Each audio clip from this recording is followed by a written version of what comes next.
Hello students, welcome to my class.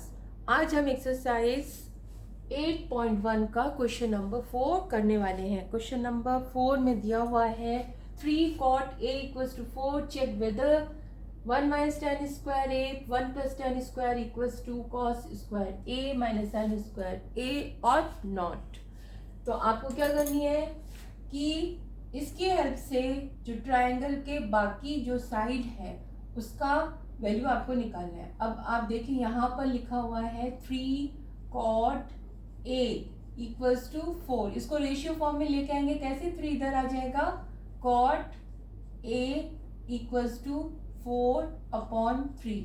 ठीक है, ये रेशियो फॉर्म में आ गया। इसका मतलब ये हुआ कि आपके पास कोई राइट एंगल ट्राइंगल है, ये राइट एंगल ट्राइंगल है जिसमें कि कॉट ए क्या होता है, कॉट किन दो साइड्स का रेशियो होता है? कॉट रेशियो होता है बी और पी का, यानी कि ये 4 जो हो गया वो बेस हो गया, यानी कि ये फिर ए आपको कहाँ रखना है? यहाँ नहीं रखना है। क्यों? क्योंकि ये एक्यूट एंगल में आता है। तो आप ए यहाँ रख दीजिए, बी यहाँ रख दीजिए और सी यहाँ रख दीजिए।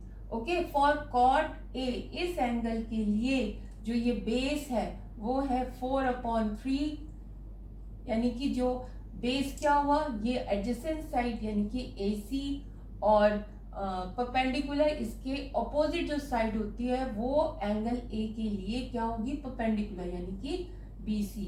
तो ये हो गया 4 और ये क्या हो गया 3। जब इस तरह से आपको दो साइड्स पता चल जाती हैं तो आप थर्ड साइड पाइथागोरस यूज करके आप निकाल सकते हैं। देयरफॉर आप लिखेंगे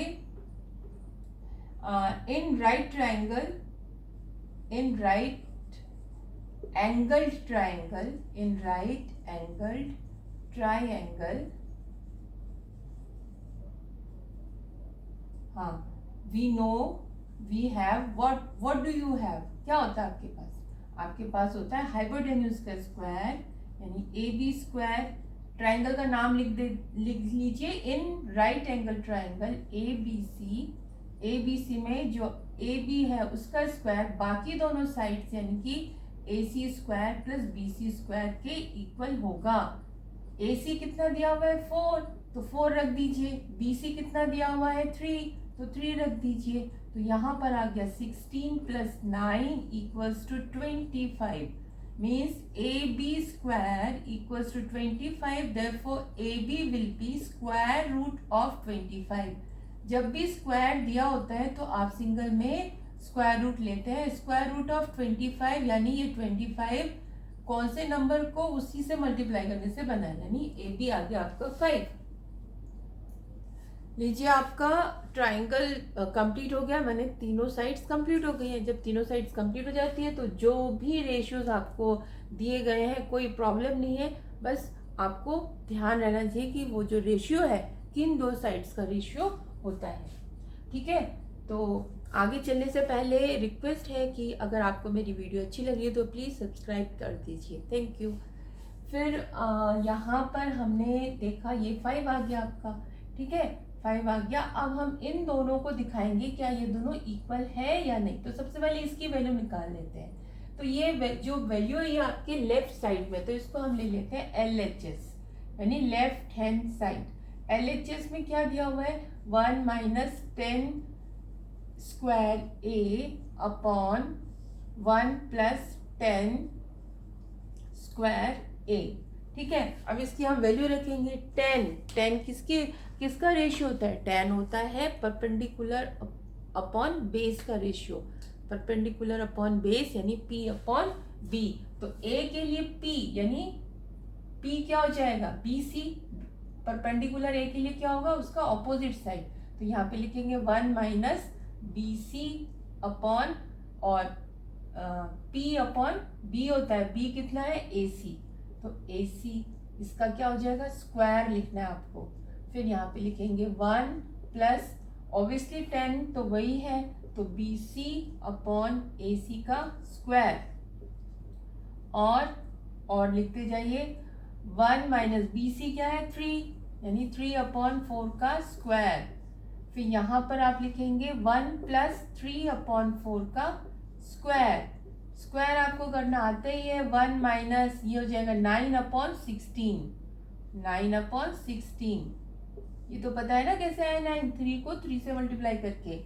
और 16 कैसे आया? 4 को 4 से मल्टीप्लाई करके। ये आ गया। यहाँ पर अब आप देखिए इन दोनों का मतलब अगर 1 माइनस 9/16 को आप सॉल्व करते तो क्या करते? इन दोनों का एलसीएम लेते, फिर इसको इससे डिवाइड करते, जो आंसर आएगा ऊपर मल्टीप्लाई करते, यानी 16 आ जाएगा। माइनस इसको डिवाइड करते, 1 आया, 1 का ऊपर मल्टीप्लाई किया, 9 आया। तो सेम आपको यहाँ पे लिखना है 16 माइनस 9/16 और ये बड़ा वाला ये अपॉन फिर 16 प्लस 9/16। इसमें बस प्लस का साइन है, अदरवाइज कैलकुलेशन तो सेम ही है। तो यहाँ से आपका आ गया 16 माइनस 9 इज 7/16 देन 25/16। ये मैंने पहले बताया था जब इस तरह से 4 चीजें आ जाती हैं तो आप सबसे ऊपर वाला सबसे नीचे वाले को एक साथ लिखेंगे ऊपर और बीच के दोनों को यहाँ पर लिखते हैं इस तरह से। अब ये कैंसिल हो गया, आपका आ गया 7/25। तो ये तो आपकी वैल्यू हुई लेफ्ट हैंड साइड की। अब हम देखते हैं राइट हैंड साइड में क्या आता है। राइट हैंड साइड को भी निकाल लेते हैं। अगर उसकी वैल्यू इसके बराबर आई तब तो दोनों की वैल्यू सेम मानी जाएगी। तो आप लिखेंगे RHS। RHS क्या दिया हुआ है? RHS दिया हुआ है आपको cos square A minus sine square A। cos square A minus sine square A। अब cos कौन सी दो रेशियो का साइन होता है? cos होता है बेस अपॉन हाइपोटेन्यूज का, यही तो होता है। तो बेस क्या होता है? जिस पर के एंगल बना होता है या एंगल का एडजेसेंट साइड यानी जिसके ऊपर एंगल होता है। तो A के लिए देखना है ना। तो A का एडजेसेंट यानी जुड़ा हुआ साइड कौन सा है? या तो ये देख लीजिए किस पर बना है, एक ही बात है। तो आप लिखेंगे ये AC है और हाइपोटेन्यूज क्या है? AB square. AB इसका स्क्वायर हो गया। माइनस साइन किसका होता है? साइन होता है परपेंडिकुलर अपॉन हाइपोटेन्यूज। परपेंडिकुलर यानी एंगल के ऑपोजिट जो साइड है, यानी BC अपॉन AB का स्क्वायर। वैल्यू पुट कर दीजिए। AC क्या था? 4, BC क्या, AB क्या है? 5। इसका स्क्वायर ले लेंगे और स्क्वायर ले लेंगे और यहाँ पर क्या था? BC क्या है आपका? ये BC 3 है, 3 और AB क्या है? हाइपोटेन्यूज यानी कि 5। इसका भी स्क्वायर ले लेंगे, ठीक है। अब यहाँ से आ गया 16/25 माइनस यहाँ से आया 9/25। अब हमने एलसीएम ले लिया, इसको डिवाइड किया, 1 आया, 1 का ऊपर मल्टीप्लाई किया तो 16 आ गया, माइनस इसको इससे डिवाइड किया, 1 आया, 1 का ऊपर मल्टीप्लाई किया, 9 आया, इक्वल्स टू 16 में से 9 माइनस किया 7/25। आप देखेंगे कि left hand side and right hand side की वैल्यू बराबर है। तो यहाँ पे लिखेंगे since LHS equals to RHS, therefore ये पूरा आप लिख देंगे 1 minus tan square A/1 plus tan square A equals to cos square A minus sin square A। तो इजी था, बस ध्यान से आपको वैल्यूज रखनी थी और आपको जो रेशियोज हैं वो ध्यान रखनी थी। मैं एक बार फिर से रेशियो आपको बता देती हूँ ताकि आपका रिवाइज हो जाए। और तो स्टार्ट क्या करेंगे, आप ध्यान रखेंगे, आपको जो याद रखना है कि साइन सबसे पहला रेशियो आप ध्यान रखेंगे, ठीक है। जैसे साइन सबसे पहला मान लीजिए, दूसरा कॉस है और तीसरा टैन है। इनको अगर आपने सिस्टमेटिकली लर्न कर लिया, ये होता है P/H, ये होता है B/H। इसमें इन दोनों का अपॉन होता है तो H कैंसिल हो जाएगा यानी P/B। तो इस तरह से अगर आपको तीनों याद हो गए हैं तो यहाँ से आप उल्टा लीजिए, ये हो जाएगा कोसेक। कोसेक इसका उल्टा होता है H/P और ये होता है सेक, इसका रेसिप्रोकल यानी कि H/B। क्या लिख दिया मैंने? H, हाँ H।